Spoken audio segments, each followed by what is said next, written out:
कहता है इसको हम क्या करेंगे, जैसे आगे हमने ये वाला एक्सपेरिमेंट्स करे थे, कहता है इस एक्सपेरिमेंट के बेसिस पे हम इसको कैसे प्रूव करते हैं। जैसे कहता है हमारे पास सेम रिएक्शन लिया है, दैट इज़ हमारे पास रिएक्शन है 2A + 2B, हमारे पास रिएक्शन शो करके क्या देती है, प्रोडक्ट देती है।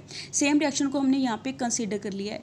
कहता है जो जर्नल फॉर्म है रेट लॉ का, उसको हम यहाँ पे क्या लिखेंगे, rate is equal to rate constant into A की कंसंट्रेशन की पावर P एंड B की कंसंट्रेशन की पावर क्या आ जाएगी, Q आ जाएगी। एंड जो एक्सप्रेशन है इनिशियल रेट का, वो हमारे पास क्या आ जाएगा, जैसे इनिशियल रेट के लिए हम क्या यूज़ करेंगे, नॉट को यूज़ करते हैं सबस्क्रिप्ट। तो यहाँ से हमारे पास क्या आ जाएगा, rate not is equal to k initial concentration of A की power P and initial concentration of B की पावर क्यू के इक्वल आ जाएगा। यहाँ पे कहते हैं जो सबस्क्रिप्ट जीरो है वो किसको डिनोट करता है, इनिशियल स्टार्टिंग वाली वैल्यूज़ को डिनोट करता है। एंड जो प्रॉब्लम है इसमें क्या हो रही है, हमने पी एंड क्यू की वैल्यू को फाइंड आउट करना है, बिकॉज इसमें सिर्फ 2 ही रिएक्टेंट इन्वॉल्व हैं एंड उनकी पावर कितनी है, पी एंड क्यू है। तो हम क्या करेंगे, यहाँ पे पी एंड क्यू की वैल्यू को फाइंड आउट करेंगे। जैसे इसके लिए हम क्या कंसिडर करेंगे, फर्स्ट एंड सेकेंड एक्सपेरिमेंट को कंसिडर करते हैं टेबल नंबर 3 से। जैसे यहाँ पे हमारे पास क्या दिया है, इस टेबल में जो फर्स्ट एंड सेकेंड एक्सपेरिमेंट है उसको कंसिडर करके हम क्या करेंगे, पी की वैल्यू को सॉल्व करेंगे। कहता हमारे पास क्या है, जो हमारे पास रेट है, रेट हमारे पास के इसके इक्वल होगा इज इक्वल टू के। जब हमारे पास कहता क्या है, इनिशियल में जैसे फर्स्ट एक्सपेरिमेंट में दोनों की कंसंट्रेशन कितनी गिवन दे रखी है, 0.01 मोलर गिवन दे रखी है। तो हमारे पास यहाँ पे हमने क्या लिया है कि हमारे पास ए की वैल्यू को पुट कर दी है 0.01 मोलर एंड उसकी पावर पी लिख दी है, एंड वी की वैल्यू को पुट कर दी है, उसकी पावर कितनी लिख दी है, क्यू लिख दी है। एंड उस दौरान हमारे पास जो रेट है वो कितना आ रहा है, 0.005 आ रहा है। यहाँ पे हमने रेट के इक्वल लिख दिया एंड ये हमारे पास क्या हो गया, इक्वेशन नंबर 1 होगी है। ऐसे हम क्या लिखेंगे, जो सेकंड एक्सपेरिमेंट है उसके लिए जो रेट लिखेंगे, जैसे यहाँ पे जो सेकंड एक्सपेरिमेंट है उसके लिए जब हम रेट लिखेंगे तो हमारे पास इन कंसंट्रेशन ए की कितनी लिखेंगे, 0.02 लिखेंगे एंड बी की कंसंट्रेशन कितनी लिखेंगे, 0.01 लिखेंगे। तो यहाँ पे हमें जैसे शो हो रहा है, जैसे कहता हमने यहाँ पे क्या लिखा है, रेट 2 इज इक्वल टू के इंटू ए की, जैसे ए की कंसंट्रेशन हमारे पास कितनी है, 0.02 है एंड उसकी पावर पी आ जाएगा। एंड हमारे पास जो बी की कंसंट्रेशन है वो कितनी है, 0.01 है एंड उसकी पावर क्या आ जाएगा, क्यू आ जाएगा। एंड उस दौरान जो हमारे पास रेट है वो कितना आ रहा है, 0.020 आ रहा है। तो इसको हम क्या कर लेंगे, सेकेंड इक्वेशन कंसिडर कर लेंगे।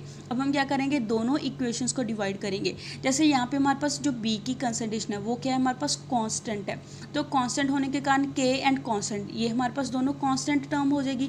जब हम डिवीजन करेंगे तो आपस में ये क्या हो जाती है, कैंसिल आउट हो जाती हैं। तो सिर्फ हमारे पास क्या बचेगा, जैसे हमारे पास कंसंट्रेशन सिर्फ किसकी आएगी, हमारे पास ए की कंसंट्रेशन की डिवीज़न आएगी। अब हमारे पास क्या आ गया, 0.020 की power P and divided by 0.01 की पावर कितनी आ जाएगी, पी किसके इक्वल आ जाएगा, दोनों के रेट की डिवीज़न ले लेंगे। तो हमारे पास इसको सॉल्व करके कितना आ जाएगा, जैसे इस साइड पे दोनों को सॉल्व करके क्या आ जाएगा, 2 की पावर पी आ जाएगा एंड इस साइड पे सॉल्व करके कितना आ जाएगा, 4। जैसे कहता हमारे पास जो 4 है, 4 कहाँ से आया है, 2 × 2, इसको हम कैलकुलेट करके हमारे पास 4 आएगा, तो जिसके कारण हमारे पास 2 की पावर कितनी होगी, 2 होगी। एज के रिजल्ट हमारे पास जो p है, p की वैल्यू कितनी आ गई, 2 वैल्यू आ गई। तो यहाँ से हमने p की वैल्यू को फाइंड आउट कर ली है। सेम हम क्या करेंगे, कंपैरिजन करेंगे सेकंड एंड थर्ड एक्सपेरिमेंट का। जैसे कहता हम क्या करेंगे, जब सेकंड एंड थर्ड एक्सपेरिमेंट को कंपैरिजन करेंगे उस दौरान जो रेट है वो किसके इक्वल होगा, जैसे सेकंड एक्सपेरिमेंट में ए की कंसंट्रेशन 0.2 है एंड हमारे पास बी की कंसंट्रेशन कितनी है, 0.01 है एंड उस दौरान जो रिएक्शन का रेट है वो किसके इक्वल है, 0.020 के इक्वल है। तो उस दौरान हमारे पास जो एक्सप्रेशन है वो क्या आ जाएगा, रेट 2 इज इक्वल टू के इंटू हमारे पास ए की कंसंट्रेशन कितनी है, 0.02 की पावर पी है एंड बी की कंसंट्रेशन कितनी है, 0.01 की पावर क्यू है एंड उस दौरान रेट हमारे पास कितना आ रहा है, 0.020 आ रहा है। इसको हम थर्ड इक्वेशन मान देते हैं। ऐसे हमारे पास जो थर्ड रेट है, थर्ड रेट हम थर्ड एक्सपेरिमेंट के लिए लिखेंगे। उस दौरान ए की कंसंट्रेशन कितनी है, 0.02 है एंड बी की कंसंट्रेशन कितनी है, 0.03 है एंड उसके अकॉर्डिंगली हमारे पास जो रेट है वो कितना आ रहा है, 0.060 आ रहा है। तो यहाँ पे हमारे पास क्या आ जाएगा, इसके अकॉर्डिंग हम रेट लिख लेंगे एंड इसको हम क्या कर लेते हैं, फोर्थ इक्वेशन मान लेते हैं। अब हम इन दोनों इक्वेशंस की क्या करेंगे, डिवीज़न करेंगे। जब डिवीज़न करेंगे तो हमारे पास सेम वैल्यूज़ कैंसिल आउट हो जाएंगी, तो हमारे पास क्या आ जाएगा, सिर्फ क्यू वाली पावर बचती है, वो वाली टर्म्स बचेंगी। उस दौरान हमारे पास क्या आ जाएगा, 0.03 की power Q and divided by 0.01 की पावर क्यू। दूसरी साइड पे दोनों के रेट की डिवीज़न ले लेंगे एंड इसको सॉल्व करेंगे, तो हमारे पास क्या आ जाएगा, 3 की पावर क्यू एंड दूसरी साइड पे इसको कैलकुलेट करके हमारे पास कितना आ जाएगा, 3। जैसे हमारे पास यहाँ पे 3 की पावर कितनी आ गई है, 1, तो तभी दोनों साइड्स आपस में इक्वल होंगी, तो यहाँ से हमारे पास क्यू की वैल्यू कितनी आ गई, 1 होगी।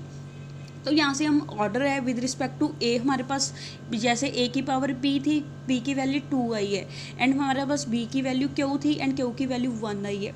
तो with respect to A order हमारे पास क्या हो गया, 2 हो गया and order with respect to B वो कितना आ गया, 1 आ गया। दैट मीन्स जो ओवरऑल ऑर्डर है रिएक्शन का वो क्या आ जाएगा हमारे पास, rate is equal to rate constant k into A की कंसंट्रेशन की पावर 2 एंड बी की कंसंट्रेशन की पावर 1 के इक्वल आ जाएगा।